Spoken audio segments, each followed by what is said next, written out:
Hello, everyone. Welcome to Story with Hala 20. I am so excited to be with you this week. So this week, like always, we're going to be doing a story, a quote of the week, and a craft.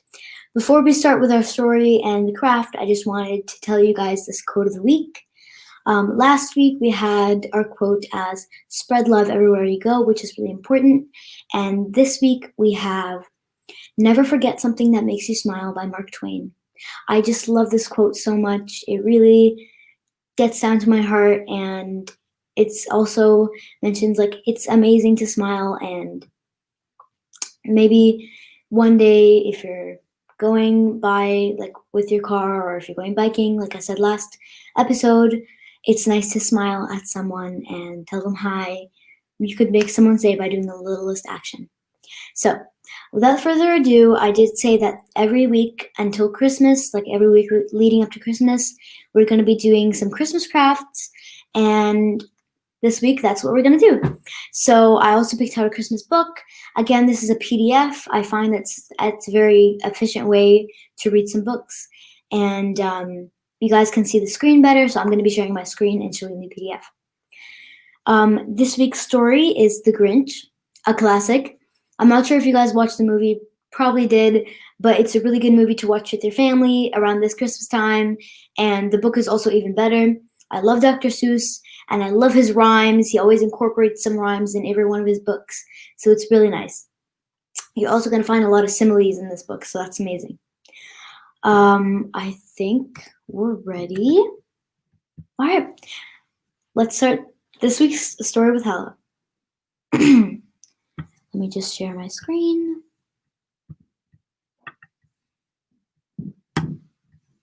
Okay. I think now you can see my screen. All right. How the Grinch Stole Christmas.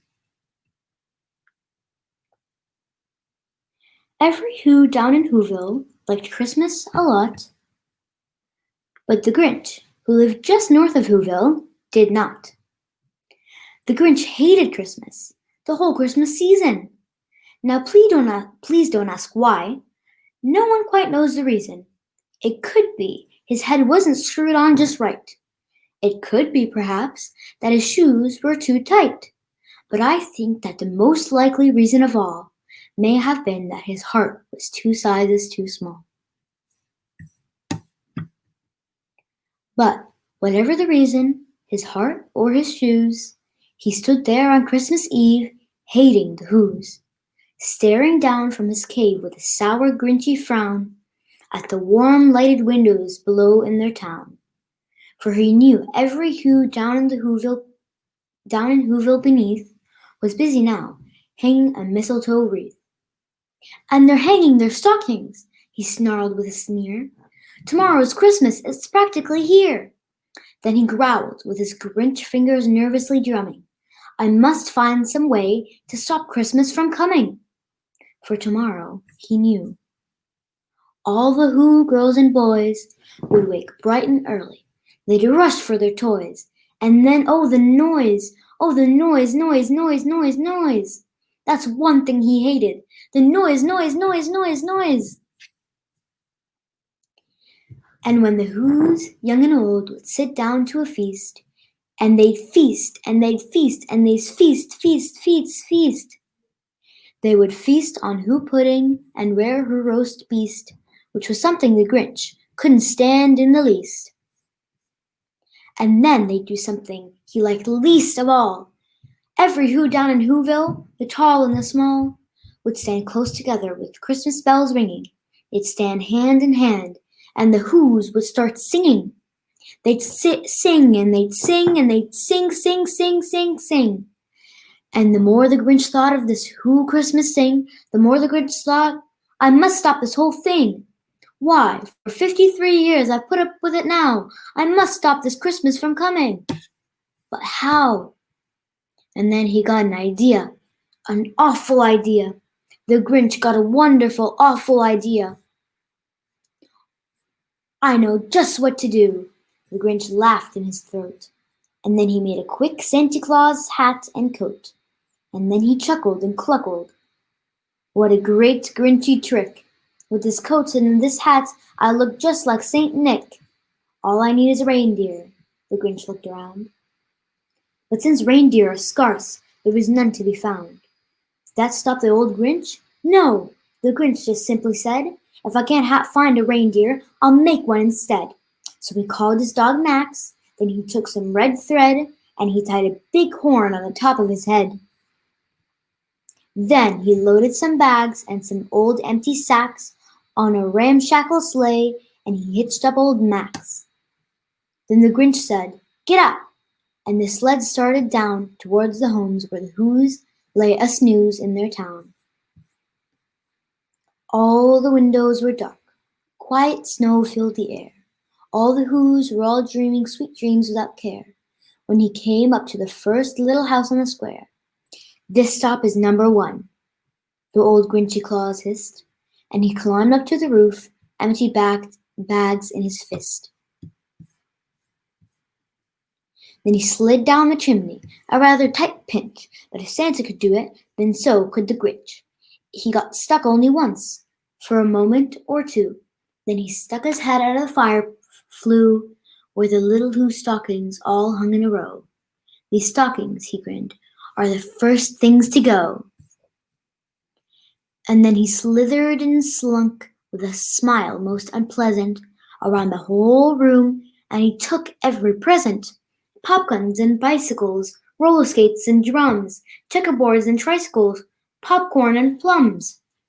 And he stuffed them in bags. Then the Grinch very nimbly stuffed all the bags, one by one, up the chimney. Then he slunk to the icebox. He took the Who's feast, he took the Who pudding, he took the roast beast. He cleaned out the icebox as quick as a flash. Why, that Grinch even took the last can of Who hash. And then he stuffed all the food up the chimney with glee. "And now," grinned the Grinch, "I will stuff up the tree." The Grinch grabbed the tree and he started to shove when he heard a small sound like the coo of a dove. He turned around fast and he saw a small Who, little Cindy Lou Who was not more than 2. The Grinch had been caught by this tiny Who daughter, who got out of bed for a cup of cold water. She stared at the Grinch and said, "Santa Claus, why? Why are you taking our Christmas tree? Why?" But you know, the old Grinch was too smart and so slick that he thought up a lie, and he thought it up quick. "Why, my sweet little tot," the fake Santa Claus lied, "there's a light on this tree that won't light on one side. So I'm taking it home to my workshop, my dear. I'll fix it up there, then I'll bring it back here." And his fib fooled the child. Then he patted her head, and he got her a drink, and then he sent her to bed. And when Cindy Lou Who went to bed with her cup, he went up to the chimney and stuffed the tree up. The last thing he took was the log for their fire. Then he went up the chimney himself, the old liar. On their walls he left nothing but hooks and some wire. And then one speck of food that he left in the house was a crumb that was even too small for a mouse. Then he did the same thing with the other Who's houses, leaving crumbs much too small for the other Who's mouses. It was 1/4 dawn, and all the Who's still abed, all the Who's still a-snooze, when he packed up his sled, packed it up with presents, the ribbons, the wrappings, the tags, and the tinsel, the trimmings, and the trappings. 3,000 feet up the side of Mount Crumpet, he rode with his load to the tip-top to dump it. "Pooh-hoo to the Who's," he's grinchiously humming. "They're finding out that Christmas is coming. There's no Christmas is coming. They're just waking up. I know just what they'll do. Their mouths will hang open a minute or two, and then the Who's down in Whoville will all cry boo-hoo." "That's a noise," grinned the Grinch, "that I simply must hear." So he paused, and the Grinch put his hand to his ear, and he did hear a sound rising over the snow. It started in slow, then it started to grow. But the sound wasn't sad. Why, the sound sounded merry. It couldn't be so, but it was merry, very. He stared down at Whoville. The Grinch popped his eyes. Then he shook. What he saw was a shocking surprise. Every Who down in Whoville, the tall and the small, was singing without any presents at all. He hadn't stopped Christmas from coming. It came. Somehow or other, it came just the same. And the Grinch, with his grinned feet ice cold in the snow, stood puzzling and puzzling. How could it be so? It came without ribbons. It came without tags. It came without packages, boxes, or bags. Then he puzzled 3 hours till his puzzler was sore. Then the Grinch thought of something he hadn't before. Maybe Christmas, he thought, doesn't come from a store. Maybe Christmas, perhaps, means a little bit more. And then, what happened then? Well, in Whoville they say that the Grinch's small heart threw 3 sizes that day, and the minute his heart didn't feel quite so tight, he whizzed with his load through the bright morning light, and he brought back the toys and the food for the feast. And he himself, the Grinch, carved the roast beef. The end.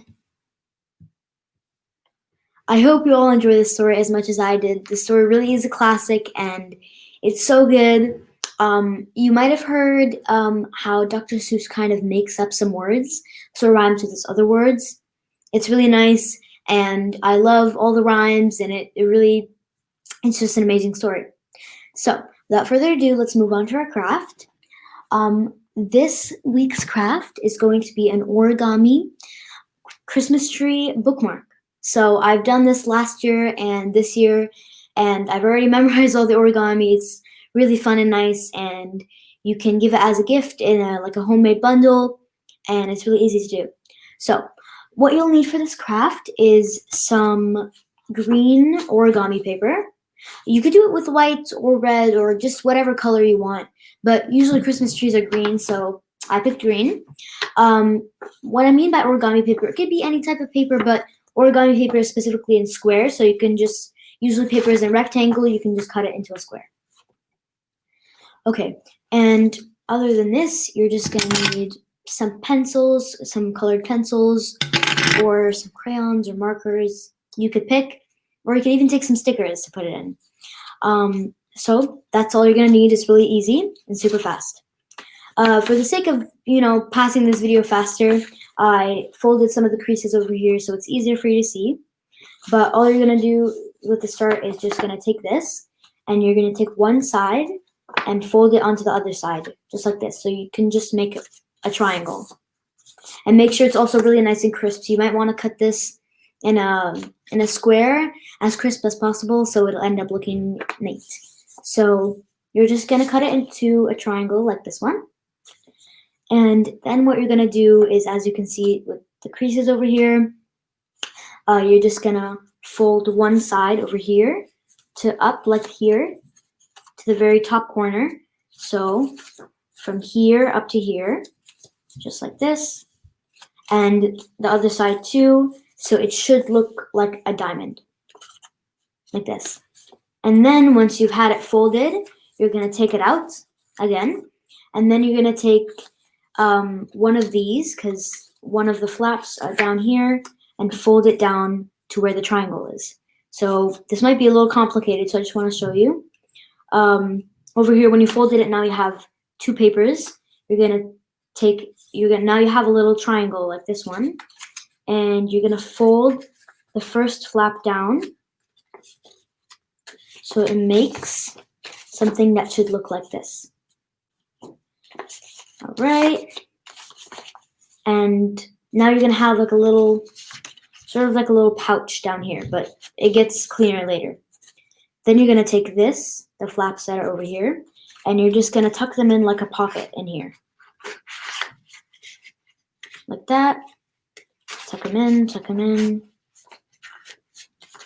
All right. So basically like putting something inside your pocket. Tuck them in. And fold it tight. And they should look like this with like the little pocket in there.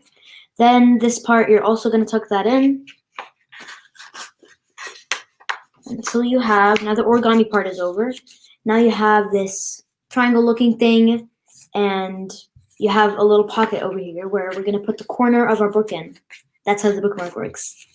So next step is to decorate. Christmas trees aren't as nearly as fun when they're bare as they are when they have ornaments all covering it. So you could do any type of different scheme. Like you can do neon colors. You could do like a bunch of different colors. But the one I chose green, red, blue, and purple. So that's nice. Let's start with the blue, and you might want to like draw some strings and maybe some lights, but I'm just going to do normal ornaments. Okay, draw them out. They could be big or small. They can vary in sizes like normal ornaments. Or you can even draw like little happy faces on them. Decorating, I find, is the funnest part. Especially when you're doing like this art piece. Once the tough part goes by, then it's really fun just to sit there and decorate it. Like when you're sketching, you have to like go through all the trouble of sketching it out and erasing and sketching and erasing, and then you get to color, which is always the funnest part. So now we get to color on our ornaments. Okay, and let's finish with purple. This is a really simple craft to do, and it's really fun. Also, if you're watching this live, you can just go onto YouTube about 20 minutes after this live finishes, and you will find a post of videos so you can pause it and follow along with me. So now you have all your little ornaments. I brought some of these little, they're like kind of like little sequins in different shapes, and I have a big star, and like you can't really see it, but it's like a silhouette of Santa walking with this bag of toys. And so now we have that. So we're gonna grab just some glue. It's actually easier to use liquid glue with this, but you can also use a glue stick, or you don't even need to put in sequins. Like maybe some stickers could be faster, but for me, I'm picking sequins since it's fun and glittery and stuff. Right. We're taking a Christmas tree ornament on a Christmas tree. Interesting. Ah, the Santa sticking on me. Okay. I have a big bag of them. I'm just gonna grab some of those. Right. A few more so we can wrap up this craft. Okay. And we're just gonna set one of those big stars at the very top so it looks like a Christmas tree. And just make it there. Maybe put one more ornament on there, like another Santa. And you're done. Here's how the Christmas tree looks in total at the end. You can't really see it very well, but here's a star, and I drew some ornaments on there. And so if you want to see in action, here's a random book. Basically how it works is you're going to take the page that you last left off, and you're going to put the corner of the page into the little pocket that we made. So I'll demonstrate now. Also, if you're using thinner paper for this craft, your bookmark will end up thinner, but if you want it to be thicker, like if you're using a really big book, I think it's better if you have it thicker so you know where to go. So here it is. Here's how it looks like when you close the book. You can kind of see it, and it's really nice. A little nice, fun, festive bookmark. And you can give it as a gift to your teachers, because I know especially around this time, you're all scrambling to get some bookmarks, some gift cards for your teachers or your son or daughter's teachers. So this is also a really nice craft to put in for like a gift bundle, or you just keep it for yourself. So that is the end of our story with Hala 20.